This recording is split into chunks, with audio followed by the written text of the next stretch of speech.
আসসালামু আলাইকুম। সবাই কেমন আছেন?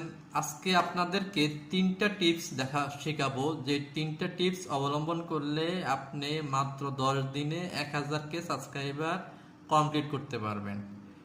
আমরা যারা ইউটিউবে কাজ করি বা ইউটিউবে কাজ করবেন বা যারা নতুন আসবেন, আপনারা সবসময় মাথায় একটা জিনিস নিয়ে আসবেন যে ইউটিউব হচ্ছে ধৈর্য ধরে ব্যবহার করে সফলতা আসবে। যদি ধৈর্য না ধরতে পারেন তাহলে ইউটিউবে সফলতা আসবে না।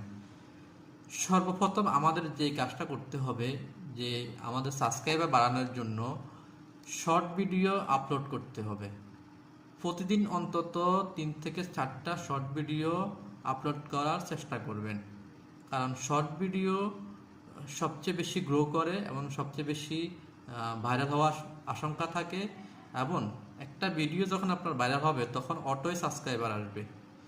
দ্বিতীয় যে বিষয়টা, সেই বিষয় হচ্ছে আপনার ভিডিওর যে থাম্বনেইল ব্যবহার করবেন, ওই থাম্বনেইলটা যাতে আকর্ষণীয় হয়। থাম্বনেইলের যে হেডিংটা ব্যবহার করবেন সেটা যাতে ভিডিওর সাথে ম্যাচিং থাকে। দেখা গেছে আপনি থাম্বনেইলে একটা হেডিং দিলেন যেটা ভিডিওর সাথে যায় না, বা ভিডিওর সাথে ওই থাম্বনেইলের কোনো সম্পর্কই নেই, তাহলে কিন্তু ফেসবুক ইউটিউবের যে রোবটিক সেটা কিন্তু আপনার ভিডিওকে ডাউন করে দেবে।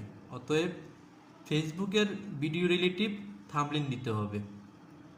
এমন থাম্বনেইলটা খুবই আকর্ষণীয় হতে হবে, যাতে মানুষ মনে করে যে এটা একটা ভেরিফাইড একটা পেজ থেকে দেওয়া হয়েছে, আর নিউজটা অবশ্যই সত্য নিউজ। এবং যাতে ইউটিউব যাতে বুঝতে না পারে যে এটা ফেক বা এটা ভুয়া। দ্বিতীয় যে বিষয়টা সেটা হচ্ছে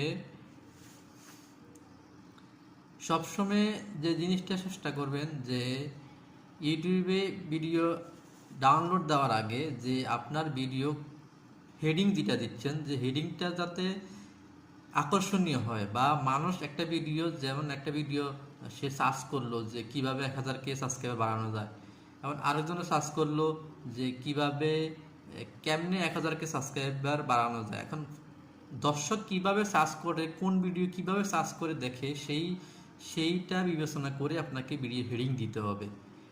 যদি ঠিক এইভাবে আপনি ভিডিও আপলোড করেন, ইনশাল্লাহ আপনার ভিডিও ভাইরাল হবে, আপনার সাবস্ক্রাইবার বাড়বে, আপনার চ্যানেলের গ্রো হবে। তো থ্যাংক ইউ সবাইকে।